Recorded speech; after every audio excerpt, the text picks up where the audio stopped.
Hola, qué gusto estar de nuevo con ustedes en un capítulo más de Cyber Breach Powered by Latina. Estamos en un mega capítulo patrocinado por Sophistic, de nuevo con don Ángel López. Hola, Ángel, ¿cómo estás? Muy buenas, todo bien, gracias. Qué bueno, les recuerdo que Ángel es el CEO de Sophistic y además es el CEO y fundador de Sophistic y es CEO de 480, así que con este calibre de invitado vamos a retomar el tema de inteligencia artificial. ¿Cierto, Ángel? La vez pasada terminamos con talento, ahora vamos a retomar un poquitito lo que es la esfera de amenazas y te voy a compartir mi primera pregunta. Volvamos la mirada unos minutitos al malware que es polimórfico. Cómo la inteligencia artificial está entrando, digamos, en estas amenazas sofisticadas. ¿Qué se puede aprender de esto para poder adaptarse en el tiempo a las defensas que se deben de ir desarrollando desde la experiencia de Sophistic? Pues mira, tiene mucha relación con lo que les contaba antes en el anterior capítulo, de que en algún momento había que cambiar de analizar malware conocido y amenazas conocidas a analizar cuál es un comportamiento no esperado dentro de los equipos, de las redes y de las organizaciones. Anteriormente se analizaba pues, todo lo que, digamos, formaba parte de un listado de malware conocido y existente. ¿Qué ocurre? Que cuando un malware, pues en caso del malware polimórfico, ¿no? Cuando un malware cambia, o bien un atacante pues modificaba ligeramente el malware, las soluciones que no analizaran comportamiento ya no podían identificarlo.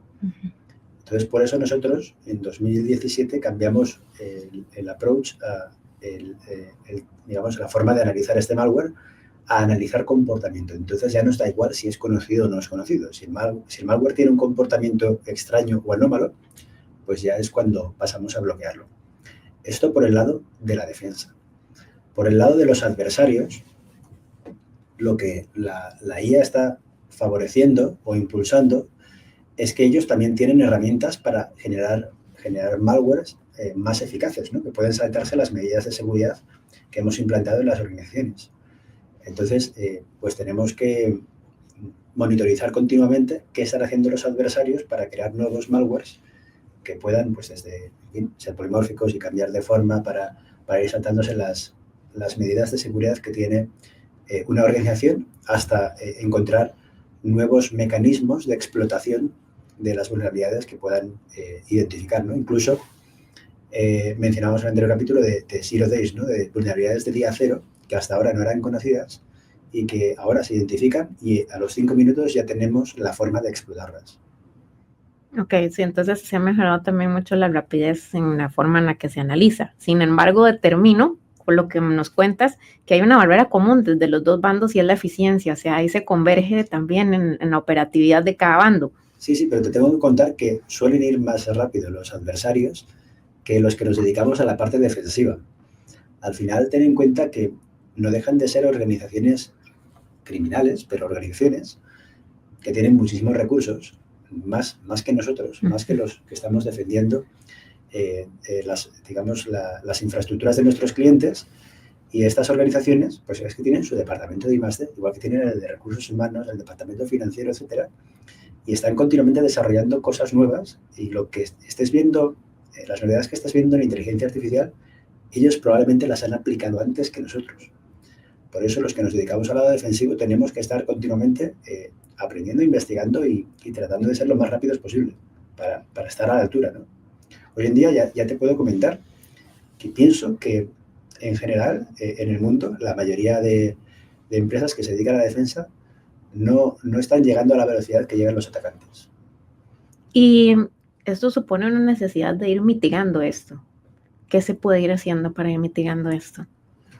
Pues yo diría que el enfoque de analizar comportamiento es una idea interesante para este aspecto, pero sobre todo mencionaste en el anterior podcast el enfoque de ser preventivo, ¿no? Hacer un trabajo preventivo, un trabajo de analizar continuamente si mi ciberseguridad es óptima en la organización, si tengo todas las cosas actualizadas, si tengo todas las tecnologías en su última versión, pues es mucho más eficaz, ¿no? Es como, en lugar, por poner una analogía, que se entienda fácilmente, en lugar de ir al médico cuando tengamos un resfriado, pues tratar de tener nuestro sistema inmunológico a un nivel óptimo para que el día que venga un virus nuevo, que no sabemos ni por dónde viene, ni dónde nos va a atacar, entre comillas, que nuestro sistema inmunológico ya sea lo más robusto posible para poder hacerle frente, ¿no? Ángel, y eso me trae también a la mesa un tema que yo no quisiera dejar de lado porque a mí personalmente, y creo que a muchas de las personas les sorprende el nivel que han alcanzado los deepfakes con uso de video y de voz, o sea, y yo te veo y te ves muy real o te escuchas muy real. ¿Cómo podemos enlazar este tema con todo lo que venimos hablando? Es tremendo la cantidad de fraudes que se están cometiendo ya hoy en día por deepfakes, tanto de voz como de vídeo. De hecho, nosotros dentro de la empresa estamos empezando ahora a hacer ataques como de prueba para concientizar a los empleados, donde reciben una llamada de alguien de nosotros con nuestra voz, que es una llamada falsa, y el LLM, porque por detrás de esto hay un LLM, es capaz de responder a cosas de manera muy, muy acertada. Recientemente hacíamos una prueba donde le decíamos, es que no te escucho bien, ¿qué has dicho tal? Y se adaptaba continuamente a las conversaciones, o sea, lo ponías a prueba para ver si fallaba en algo y era se volvía fácil identificar que no era real. Y es que si no supiera que la prueba la estoy haciendo yo mismo, me lo habría colado. O sea, es que es súper difícil identificarlo, ¿no? Entonces, es un problema tremendo, porque puedes estar teniendo una videollamada, o sea, aquí porque estamos presencialmente, ¿no? Pero puedes estar teniendo una videollamada con alguien que tú conoces, que tiene la cara de la persona que tú conoces, tiene la voz de la persona que tú conoces y responde de una forma bastante coherente y no darte cuenta. Mira, hay una tecnología que vamos a implantar pronto nosotros dentro de nuestra propia empresa, que es justamente para analizar rasgos faciales y ver si hay alguna anomalía en el rasgo facial para identificar si es un deepfake. Es algo, ¿no?, que tenemos que empezar a plantearnos las empresas.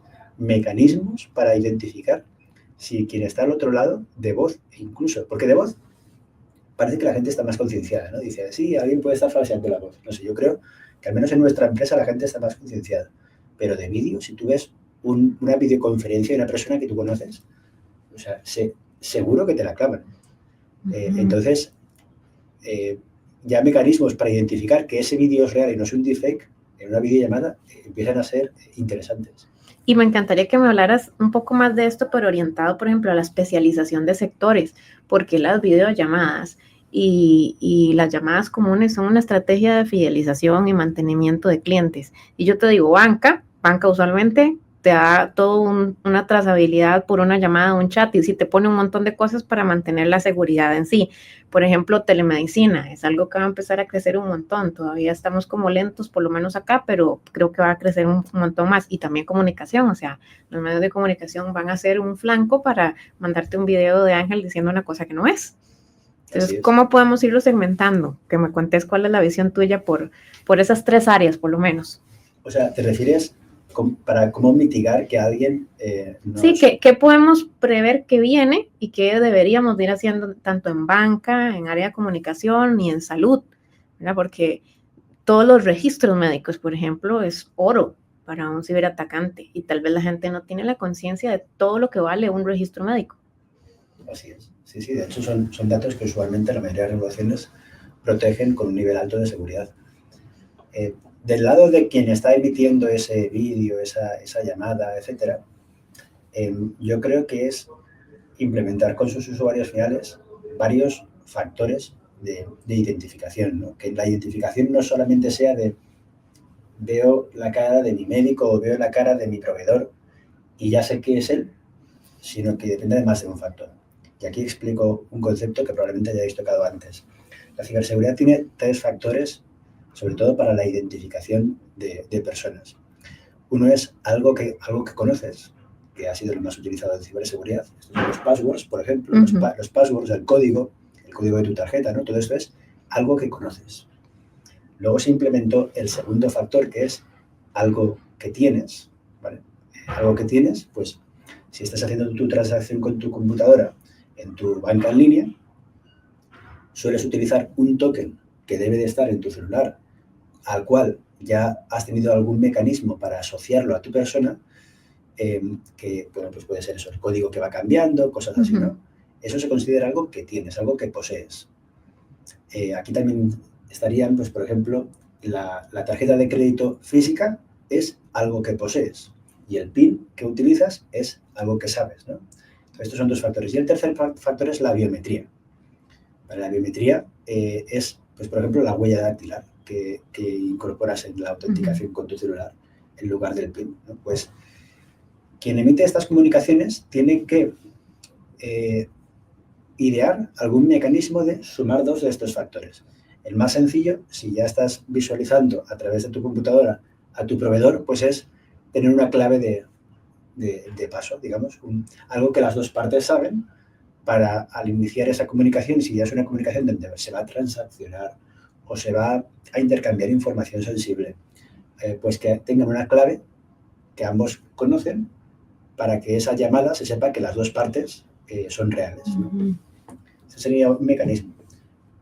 Luego, nosotros estamos trabajando en lo que comentaba antes de intentar ver los rasgos faciales y eso, pues, de cierta manera lo podría asociar a algo que eres, ¿no? Algo al tercer factor de identificación. Pero como generalidad, yo diría que intentemos siempre sumar 2 factores para identificar personas. Eso por el lado del que la emite. Por el lado del que la recibe, pues ser muy consciente, antes de dar cualquier información sensible, de que lo que estemos viendo puede no ser real, ¿no? Y exigir, pues esto mismo que comentamos, que haya algún factor adicional. Pero es que la mente humana no está preparada para eso. Porque cuando visualizas a una persona que conoces y te da digamos, la comunicación mínima, ¿no? Con su voz, con cosas que a lo mejor ya sabe, te genera un entorno de confianza donde tú ya no tienes ese pensamiento de quizás lo que estoy viendo no es real. Sí, la sospecha se disipa. Totalmente. Y eso que vos decís me hace pensar un poco llevándolo a la esfera ética, porque nosotros los humanos somos muy curiosos, o sea, la inteligencia artificial jamás va a poder copiar esos comportamientos y el manejo que le hagamos a la inteligencia tiene que ser muy ético. Habrá gente que no lo haga así, pero a mí me gustaría conocer para vos cuáles son esos pilares necesarios e irrenunciables en un ámbito como el que vos trabajas. Los pilares de la ética para el ámbito de la ciberseguridad, sí, en general. De la mano con la inteligencia artificial. Esa pregunta es difícil. Pues a ver, antes has hablado, por ejemplo, de la información sensible de las personas, ¿no? Como los registros médicos. Yo creo que la privacidad es uno de los elementos más importantes que debemos salvaguardar. Y esto daría de por sí ya para un debate esa parte de la privacidad. Por un lado, tenemos que ser todos conscientes, los que manejamos tecnologías, los que la protegemos, de que esos datos sensibles de las personas tienen que ser salvaguardados al más alto nivel, especialmente si hay datos como salud, género, religión o credo, porque pueden ser utilizados en contra de las personas con mucha facilidad. Imagina, por ejemplo, el caso en el que un hospital esté utilizando un LLM para analizar registros médicos, que es ideal, porque tú al LLM le colocas un informe de un análisis de cualquier cosa, de radiología, por ejemplo, y el LLM te va a dar una respuesta más eficaz que el ojo del cardiólogo. Entonces vamos a tener ese incentivo, ¿no?, para utilizar los LLMs para hacer diagnóstico médico.